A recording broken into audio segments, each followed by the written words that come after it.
لله نحمده ونستعينه ونستغفره ونؤمن به ونتوكل عليه ونعوذ بالله من شرور أنفسنا ومن سيئات أعمالنا أما بعد فأعوذ بالله من الشيطان الرجيم بسم الله الرحمن الرحيم يا أيها الذين آمنوا اتقوا الله وكونوا مع الصادقين وقال تعالى ولا تكونوا كالذين نسوا الله فأنساهم أنفسهم أولئك هم الفاسقون آمنت بالله صدق الله مولانا العظيم إن الله وملائكته يصلون على النبي يا أيها الذين آمنوا صلوا عليه وسلموا تسليما اللهم صل على دروشی پڑھ لینا صاحب اللهم صل على روح محمد في الأرواح اللهم صل على جسد محمد في الأجساد اللهم صل على قبر محمد في القبور۔ جلال الدین رومی رحمۃ اللہ علیہ اپنے زمانے کے بہت بڑے شیخ گزرے۔ وہ فرماتے ہیں کہ اللہ جس شخص کی پردہ پوشی فرمانا چاہیں، اللہ جس شخص کو اپنی ستر کی چادر کے نیچے لانا چاہیں تو موت سے پہلے اللہ اس کے ہاتھ کسی اپنے بندے کے ہاتھ میں دے دیتے ہیں۔ سمجھ آ رہی ہے میری بات؟ اب یہ جو بات میں نے کی آپ سمجھ گئے اس کو؟ اللہ تعالیٰ جس شخص کی ستاری فرمانا چاہیں، جس کی پردہ پوشی فرمانا چاہیں تو موت سے پہلے اللہ اس کے ہاتھ کسی اپنے بندے کے ہاتھ میں دے دیتے ہیں، اور جس کی ذلت کا فیصلہ ہو جائے کہ اس شخص کو رسوا کرنا ہے، اس کو علماء کی، صلحاء کی، نیک لوگوں کی غیبت میں لگا دیا جاتا ہے۔ کسی انسان کو اپنے بارے میں پتہ کرنا ہو کہ میں اس میں سے کس جماعت میں ہوں، تو وہ یہ دیکھے کہ وہ کن لوگوں کی غیبت کرتا ہے، کن لوگوں کے بارے میں اس کو بدگمانی پیدا ہوتی ہے، علماء کی، صلحاء کی، حفاظ کی۔ شاہ عبدالحق محدث دہلوی رحمۃ اللہ علیہ فرماتے ہیں کہ عام مسلمان کی غیبت بھی حرام ہے، چاہے وہ کتنا گناہ گار کیوں نہ ہو، لیکن کسی اللہ والے کی غیبت، کسی حافظ قرآن کی غیبت، کسی عالم دین کی غیبت ایسا ہے جیسے اس نے کسی زہر آلود گوشت کو منہ لگا دیا۔ گوشت اس کے ساتھ زہر لگا ہو نا تو وہ کھا کے بندہ بچ نہیں سکتا۔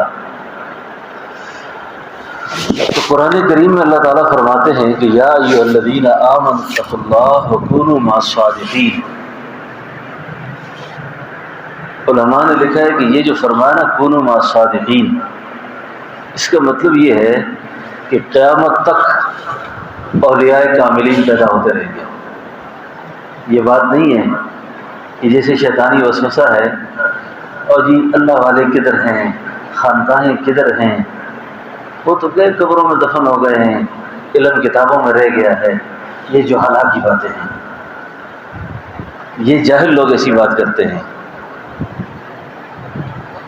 اس آیت مبارکہ کو خلیفہ ہارون الرشید قرآن کریم کی تلاوت کر رہے تھے، تو تلاوت کے دوران جب اس جگہ پہ پہنچے نا، یا ایھا الذین آمنوا اتقوا اللہ، ڈرو اللہ سے اور اللہ کے پیاروں کے سنگ ہو جاؤ، سچوں کی سنگت اختیار کرو۔ تو خلیفہ اپنے وزیر سے کہنے لگے، یہ آیت مبارکہ کہہ رہی ہے کہ کسی اللہ کے بندے کے سنگ ہو جاؤ، تو میں کسی اللہ کے بندے کی سنگت اختیار کرنا چاہتا ہوں، میری کسی سے ملاقات کراؤ، کیونکہ جب قرآن کہہ رہا ہے اس کا مطلب یہ ہے کہ کوئی سچا موجود ہوگا۔ اس نے کہا حضرت بات یہ ہے کہ کہ حج کا موسم ہے اور حضرت فضیل ابن عیاض رحمۃ اللہ علیہ مدینہ طیبہ آئے ہوئے ہیں، تو میں ان سے آپ کے لیے ملاقات کا وقت لینا چاہتا ہوں۔ تو اگر آپ ان سے ملاقات کر لیں تو آپ کو اس آیت کی تشریح سمجھ آ جائے گی، آپ یہ آیت سمجھ جائیں گے کہ خدا کے سچے لوگ کیسے ہوتے ہیں۔ حضرت فضیل کی ملاقات کے لیے جب وہ گئے تو انہوں نے کہا آپ سے خلیفہ ملنا چاہتے ہیں۔ تو حضرت نے فرمایا کہ ہارون الرشید سے کہو کہ وہ جب اندھیرا چھا جائے تو پھر میری ملاقات کے لیے آئے، مغرب کے بعد آ جائے۔ اس نے کہا ٹھیک ہے۔ جب اندھیرا چھا گیا تو یہ ملاقات کے لیے گئے۔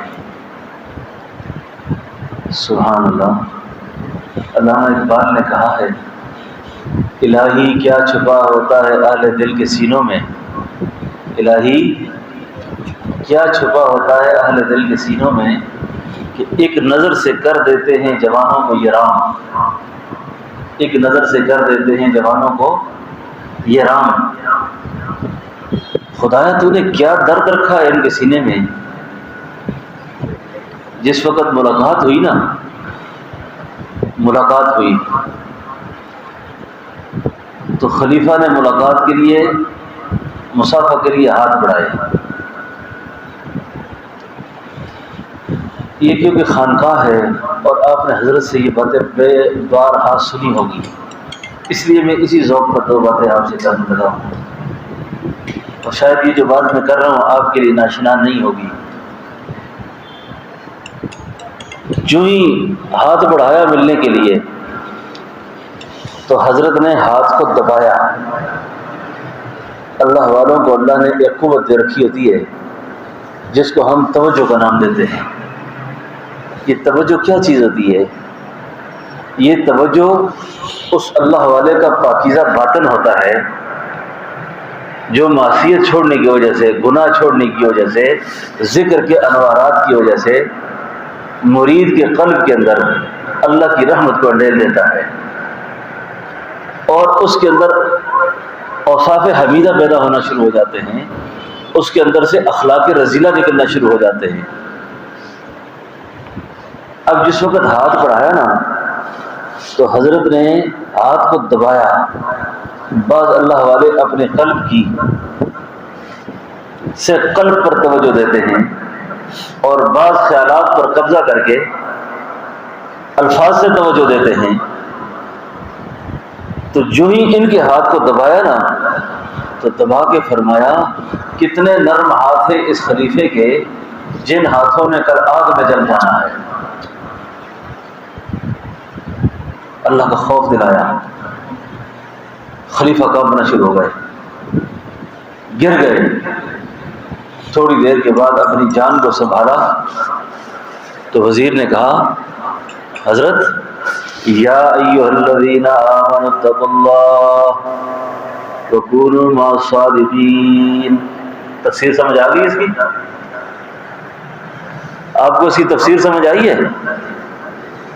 نے کہا آج تو سمجھ آ گئی تفسیر۔ ہمارے ایک بزرگ گزرے نا، بہت بڑے نام تھا ان کا، حضرت علامہ سید سلیمان ندوی رحمۃ اللہ علیہ۔ بعض لوگ اللہ والوں کے مرید ہوتے ہیں اور بعض اللہ والوں کی مراد ہوتے ہیں۔ قرآن کریم میں آتا ہے نا، بعضوں کو اللہ خود کھینچتے ہیں، اللہ یجتبی الیہ من یشاء ویہدی الیہ من ینیب۔ بعضوں کو اللہ کھینچ کے اپنے قریب کرتے ہیں۔ ایک مرید ہوتا ہے اور ایک مراد ہوتا ہے۔ حضرت علامہ سید سلیمان ندوی حضرت تھانوی کی مراد تھے۔ 20 سال لوگوں نے اصلاحی تعلق رکھا تربیت کے لیے، بیعت کی بڑی بڑی درخواستیں کرتے رہے، لیکن لکھا ہے بعض بزرگوں نے کہ علامہ صاحب کے بارے میں حضرت کی خواہش تھی کہ یہ مجھ سے تعلق رکھے، مجھ سے تعلق رکھے یہ۔ تو ایک دن لکھنؤ میں خطاب تھا ان کا، لکھنؤ میں کس کا؟ علامہ سید سلیمان ندوی کا، تو حضرت تھانوی کو پتہ چلا کہ علامہ صاحب آ رہے ہیں لکھنؤ میں، تو حضرت تھانوی جو ہیں اپنی خانقاہ شریف سے لکھنؤ کے لیے روانہ ہو گئے۔ لکھنؤ روانہ ہو گئے۔ کسی نے پوچھا حضرت کیوں جا رہے ہیں لکھنؤ، خیریت ہے؟ فرمایا طبیعت ٹھیک نہیں ہے، کسی معالج کو اپنی جان دکھانے جا رہا ہوں، کسی معالج کو جان دکھانے جا رہا ہوں۔ دیکھ صاحب کش مرید آوازیں دے رہا ہے، علاج ولاج بہانے ہیں، علاج ولاج بہانے ہیں، ایک شہباز شکار کرنے جا رہے ہیں، ایک شہباز شکار کرنے جا رہے ہیں۔ اللہ اکبر! علامہ سید سلیمان ندوی کا بیان اپنی موج پر ہے، زوروں پر ہے۔ حضرت داخل ہو گئے مجمع میں، کونے میں بیٹھ گئے۔ جب علامہ صاحب کی نظر پڑی، اتنا بڑا انسان مجمع میں بیٹھا ہوا ہے، تو انہوں نے اپنا خطاب مؤخر کر دیا اور حضرت سے درخواست کی کہ آپ بیان فرمائیں۔ حضرت نے جب بیان کیا، بیان ایسا ہوا کہ علامہ سید سلیمان ندوی کھڑے ہو گئے، کہا ایسے ہی کچھ انداز سے تقریر کی، ایسے ہی کچھ انداز سے تقریر کی، پھر نہ پیدا شبہ باطل ہوا۔ ایسے ہی کچھ انداز سے تقریر کی، پھر نہ پیدا شبہ باطل ہوا۔ آج پایا مزہ ایمان میں جیسے قرآن آج ہی نازل ہوا۔ واہ واہ! یہ تو قرآن ہم نے بارہا سنا، یہ آج کیا سن رہے ہیں؟ یہ آج کیا سنا جا رہا ہے؟ اللہ اکبر! یہ اصل میں وہ قرآن کے ساتھ حضرت کی موج نفس تھی، جو کسی کے نفس کو جلا رہی تھی، اس نفس پر وار کر رہی تھی۔ اس لیے دوستو، اس گئے گزرے دور میں بھی آپ لوگ بہت خوش قسمت ہو، بہت خوش قسمت ہو، آپ کو حضرت کی نسبت حاصل ہے، تعلق حاصل ہے، ایک خانقاہ کا وجود موجود ہے جہاں ذکر فکر ہو رہا ہے اور بڑوں کی نسبتیں موجود ہیں۔ اس نعمت کی قدر کرو، اللہ کی ان نعمتوں کی قدر کرو، ان نعمتوں کی قدر کرو۔ شیخ کو، مربی کو مرید جس نگاہ سے دیکھتا ہے اسی درجے کا فیض ہوتا ہے، اسی درجے کا فیض ہوتا ہے۔ اور کئی لوگ پاس رہ کے محروم ہوتے ہیں اور کئی لوگ دور رہ کر پاس ہو جاتے ہیں۔ قریب رہ کر خاندان نبوت محروم رہا، دور رہ کر فارس سے آئے ہوئے سلیمان پاس ہو گیا، حبشے سے آئے ہوا بلال پاس ہو گیا، قبیلہ غفار سے آئے ہوئے ابو ذر غفاری پاس ہو گئے، اور پاس رہنے والے یہ کیسے اللہ کے نبی ہیں، یہ تو بازار بھی جاتے ہیں، یہ تو بازار میں دیکھا ہم نے ان کو، یہ تو شادیاں کرتے ہیں، ان کی تو اولاد بھی ہے، یہ بھی کرتے ہیں، یہ بھی کرتے ہیں۔ تو ایک بات بس ذہن میں رکھنا، علماء پر، اللہ والوں پر، شیخ پر، بزرگوں پر کبھی اعتراض کی نگاہ نہ ڈالنا، کبھی بھی اعتراض کی نگاہ نہ ڈالنا، کبھی بھی تعویل کر دینا اگر کوئی بات سمجھ نہ آئے تو، تعویل کر دینا کوئی بات سمجھ نہ آئے تو۔ لیکن میں نے خود ایسے لوگوں کو دیکھا ہے، بڑے بڑے صاحب علم اپنے آپ کو کچھ کہنے والے، لیکن اس برتری کی بیماری، نکتہ چینی کی بیماری، اور چھوڑو جی ایسے ڈرامہ ہے، بس کوئی کام نہیں ہے تو خانقاہ ہے، بس خدا کے قسم رسوا ہو گئے، ذلیل ہو گئے، اور غریب مسکین خدمت میں رہنے والے، دعائیں لینے والے مقتدا اور پیشوا بنے۔ اللہ نے ان سے اتنے بڑے کام لیے، اس لیے اپنے تعلق کو مضبوط رکھیں، جو معمولات بتائے جائیں ان معمولات کا خیال رکھیں، اللہ کو حاضر سمجھ کے زندگی گزارے، تو یہی خانقاہ ہے، یہی خانقاہ ہے۔ تو اس پیغام کو اپنی ذات پر بھی نافذ کریں، دوست احباب کو بھی ترغیب دے کر مجلس میں لایا کریں، مجلس میں لایا کریں۔ سیدنا ابوبکر صدیق رضی اللہ عنہ فرماتے ہیں خوش بخت انسان وہ ہوتا ہے جو خود مر جاتا ہے اس کی نیکی نہیں مرتی، برا انسان وہ ہوتا ہے جو خود مر جاتا ہے اس کا گناہ نہیں مرتا۔ آپ نے کسی کو ترغیب دے کر درود شریف پڑھایا، ذکر پہ لگایا، حضرت کے پاس لایا، مجلس میں بٹھایا، آپ کو یاد ہی نہیں ہے، آپ چلے گئے، وہ قیامت تک درود پڑھتا رہے گا، آپ کے نامہ اعمال میں اجر اللہ لکھتے رہیں گے، ثواب لکھتے رہیں گے۔ بات سمجھ گئے میری؟ تو اس لیے جو پہل کرتا ہے نا کسی کام میں، پہل، آپ کو پتہ ہے کہ بیت اللہ شریف میں جتنی اذانیں ہو رہی ہیں نا اس وقت، جتنی نمازیں قیامت تک ہوں گی، اس کا ثواب کس کو ملے گا؟ بولو، سیدنا حضرت عمر فاروق کو ملے گا، سیدنا حضرت عمر کو ملے گا۔ کیوں؟ سیدنا عمر جب اسلام میں آئے تھے تو اللہ کے حبیب علیہ السلام سے جب ملاقات ہوئی نا تو اس وقت کوئی 40 کے لگ بھگ لوگ مسلمان تھے۔ تو جب نماز کا وقت ہوا تھا تو سیدنا عمر نے پوچھا تھا کہ اللہ کے حبیب نماز کہاں پڑھیں گے؟ نماز کہاں پڑھیں گے؟ اللہ کے حبیب پر اللہ نے دانائی کو، حکمت کو، بصیرت کو، تدبر کو، فہم کو، علم کو، بردباری کو، انتہا تھی۔ اللہ کے حبیب دوسروں کی عزت نفس جانتے تھے، کسی کی عزت نفس کو کیسے رکھا جاتا ہے، کسی کا اکرام کیسے ہوتا ہے، کسی کا۔ سیدنا عمر نے کہا نا کہ نماز کہاں پڑھیں گے؟ تو اللہ کے نبی نے فرمایا عمر یہیں پڑھیں گے، اور کہاں پڑھیں گے؟ فرمایا کعبے میں کیوں نہیں پڑھیں گے؟ اللہ کے نبی نے فرمایا عمر کعبے میں تیری برادری تنگ کرتی ہے، میں یہ نہیں کہا آپ تنگ کرتے ہو، تمہاری وجہ سے نہیں جا رہے، میں تیری رشتہ داروں کی وجہ سے۔ عمر بات سمجھ گیا، فرمایا اللہ کے نبی عمر مسلمان ہو جائے پھر بھی نمازیں چھپ کر ہوں؟ ایسا نہیں ہو سکتا، ایسا نہیں ہو سکتا۔ اس ساری جماعت کو لے کر بیت اللہ میں داخل ہوتے ہیں، کوئی بیت اللہ کی چھت پہ چڑھ جاتا ہے، کوئی حجر اسود کو چومتا ہے، کوئی طواف کرتا ہے، کوئی نوافل پڑھتا ہے، تو کفار کوئی بھی مجال نہیں کسی کو دیکھنے کی، کیونکہ عمر جو مسلمان ہو گیا ہے۔ اب نیکی کی بنیاد رکھی، نیکی کی بنیاد رکھی، بیت اللہ کے در کھولا، بیت اللہ کے دروازے کھلے، اب قیامت تک جو نمازیں ہو رہی ہیں اس کا ثواب حضرت عمر کو مل رہا ہے۔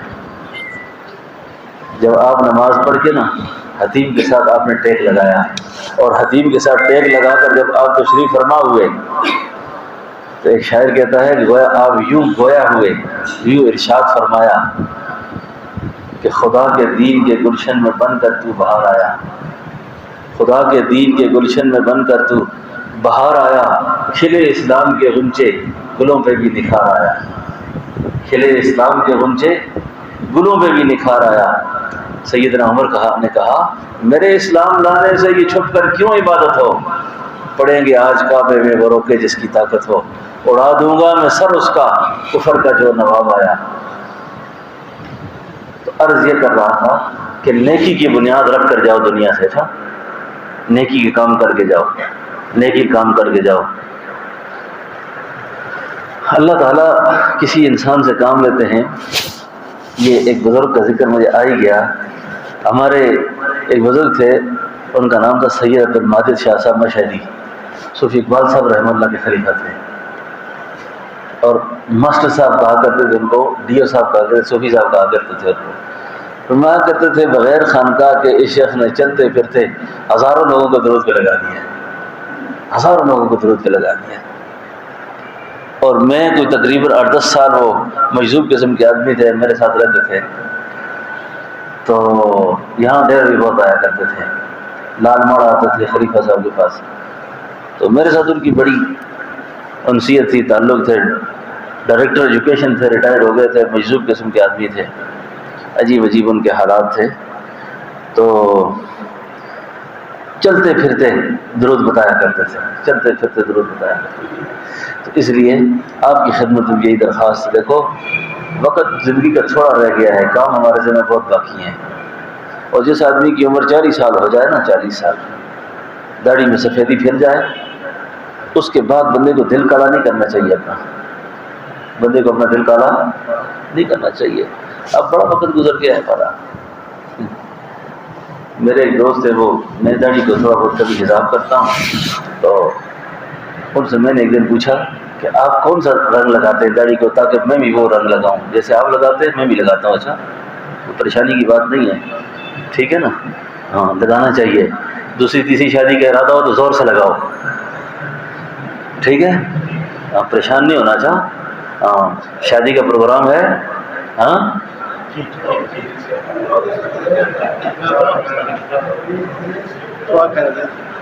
جو پیغام سڑیا، ہاں سمجھ آئیے نا؟ تو میں نے ان سے کہا کہ مجھے آپ نے داڑھی کا رنگ بتایا لگانے کا، خود کیوں چھوڑ دیا آپ نے؟ اس نے مجھے بڑی عجیب بات کی، اس نے کہا حضرت بات یہ ہے اس لیے چھوڑا ہے تاکہ شیشے میں اپنے آپ کو دیکھ کے کہوں کہ اس سفید داڑھی کے ساتھ تو آرام تو میں چھوڑ دوں، اب اس داڑھی کے ساتھ کم از کم دل کالا کرنا اچھا نہیں ہے، دل کالا کرنا اچھا نہیں ہے۔ اب عمر جب 40 سال ہو گئی ہے، اب 40 سال کی عمر کے بعد بندے کو سنجیدہ ہونا چاہیے۔ 40 سال عمر عزیزت گزشت مزاج تو اظہار تفرید نہ گشت۔ شیخ سعدی کہتے ہیں کتنا زمانہ گزار لیا ابھی تک تو انسان نہیں بنا، یہ مناسب نہیں ہے، ٹھیک ہے نا؟ انشاءاللہ تو بس حضرت کی خدمت میں رہا کریں، جو مجلسیں جو آداب یہاں کے ہیں ان کو بجا لایا کریں، انشاءاللہ۔ آپ کو میں ایک اور بات بتاؤں، مجھے ایک آدمی کہنے لگا جی آپ یہ بزرگوں کی اتنی شان بیان کرتے ہیں، اتنے القابات دیتے ہیں، اتنا احترام کی باتیں کرتے ہیں۔ میں نے کہا یہ آزمائش بزرگ کی تیری تو نہیں ہے، یہ آزمائش کس کی ہے؟ بزرگوں کی ہے نا، آپ کی تو کوئی نہیں ہے نا۔ آپ بس عقیدت کی نظر سے ہمیں دیکھو، محبت کی نظر سے دیکھو، تم جو جس مقام پہ ہمیں دیکھتے ہو آزمائش ہماری ہے، ہمیں سے پورا اترنے کی نہیں کرتے، تمہاری کوئی آزمائش نہیں ہے صاحب، تمہیں اس عقیدت کی وجہ سے اللہ جنت دیں گے۔ کیا خیال ہے آپ کا؟ آزمائش بزرگ کی ہے کہ آپ کی ہے؟ بزرگ کی ہے نا، آپ کی تو نہیں ہے۔ تو آپ کی آزمائش نہیں، آزمائش بزرگوں کی ہوتی ہے۔ آپ عقیدت احترام کے ساتھ تعلق رکھیں گے اور جس درجے کی عقیدت رکھیں گے اسی درجے کا فیض پائیں گے، اسی درجے کا فیض پائیں گے، ٹھیک ہے نا؟ تو بس انشاءاللہ کوشش کریں گے، بس معمولات آپ کو حضرت نے بتائے ہوں گے وہ کرتے رہا کریں۔ بس میں اپنی سعادت سمجھتا ہوں کہ آج میں حضرت کی موجودگی میں آپ کی خانقاہ میں حاضر ہوا اور آپ کے سامنے 2-4 طالب علمانہ باتیں آپ کی خدمت میں عرض کر دی۔ اللہ سے دعا ہے کہ اللہ پاک میری حاضری کو قبول فرمائے اور حضرت کا سایہ شفقت آپ پر، علاقے پر، ہم سب پر اللہ عافیت کے ساتھ تاجر قائم رکھے۔ ربنا تقبل منا انك انت السميع العليم وتب علينا انك انت التواب الرحيم اللهم صل على روح محمد في الارواح اللهم صل على جسد محمد في الاجساد اللهم صل على قبر محمد في القبور۔ اللہ اس مرکز کو اور زیادہ آباد فرما، یا اللہ اس مرکز کو قبولیت نصیب فرما، محبوبیت نصیب فرما، برکت نصیب فرما، یا اللہ حضرت کا سایہ روحانی جسمانی صحت کے خزانوں کے ساتھ تادیر سلامت فرما، یا اللہ ہماری اس حاضری کو اپنی رضا میں قبول فرما، یا اللہ حضرت سے ہماری اس ملاقات کو، جن دوستوں سے اپنی ملاقات کو اللہ جنت میں اپنی ملاقات کا ذریعہ فرما۔ جتنی زندگی ہماری باقی رہ گئی ہے اللہ عافیت نصیب فرما، جب دنیا سے جا رہے ہوں خاتمہ ایمان پہ فرما۔ صلی اللہ تعالی علی خیر خلقہ محمد و آلہ وصحبہ۔